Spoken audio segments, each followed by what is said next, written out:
د همدې لوړو ژورو باراني اوبه په دې کاسه کې راټولیږي، خو مدیریت یې صالح جان او د کورنۍ غړو ډیر په زحمتونو کړی. دا سربند له خلیج هیوادونو د مزدورۍ په راوړو شخصي پیسو آباد شوی چې په یو وخت ترې 200 جریبه ځمکه اوبه کیدای شي. که د کلني حاصل په حساب یې ارزونه وشي، د 1 میلیون افغانیو په ارزښت د غالو دانو د کرکیلي ظرفیت لري. صالح جان وایي د چینې او باراني اوبو په اسره یې دا سربند آباد کړی او ورلاندې ځمکه یې کښت آماده کړې ده. مو نوم صالح جان دی. دا ډیم تقریبا د 200 جربو د ځمکې خړوبولو ظرفیت لري، خو په دې اوس په حال 15 جربه مځکه ده چې په داسې نه خړوبوو دغې ته هاتې اوبه رسولی شي. او دا مخته اوبه ډېره کمه وه، په داسې کې هېڅ شی نه وه، ډېره کمه ظاهره وه د اوبو چینه بېدله. کله مې دا ډیم وتړلو او ځمکه مو ورته جوړه کړله، یوازینه چې مې ځمکې ته نوره مځکه هم درلودې د کلیوالي رابطه ګټه رسوي، غنم مشي او داسې بل صوبین چې وشي وکړو هغه خرڅوو تقریبا د 2.5 لاکو منه مې ته د صوبینو حاصل ورکوي. د سربند کې په غیر فني توګه د نسلي کبانو روزنه بله ګټه بلل کیږي.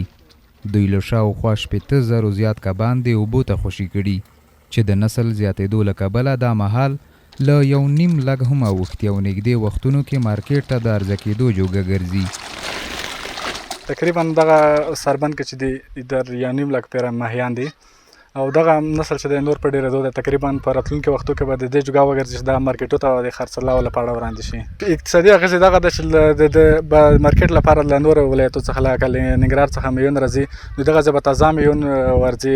یو بل خبره ده چې د خلکو لپاره به ډېر اقتصادي او ارزانه به تمامېږي.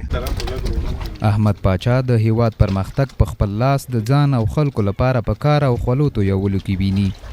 دی وایي د دا ډول افکارو ترویج نه یوازې دا چې ملتونه له احتیاجه ژغوري، بلکې خپل کلي د سمسورتیا ترڅنګ آبادولی هم شي. دوی ښه فکر ده چې دا ډیم جوړ شوی دی، دا پټیو ته یو ځای جوړ شوی ده، نو د دوی ګټه چې دا خپله ګټه ده.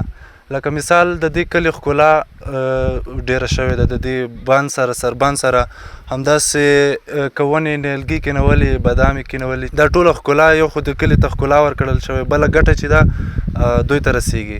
داسې نفر چې لکه داسې نور پیدا شي، داسې خپل کلي ته خدمت وکړي په هر برخه کې، یو دا نه چې سربند.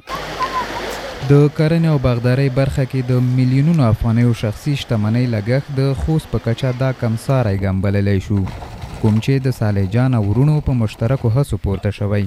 هیلهمندۍ دا دي چې له دې وروسته نور خلک هم وهڅېږي چې له موجوده امکاناتو د ډېر څه د لاسته راوړلو لپاره لاس په کار شي.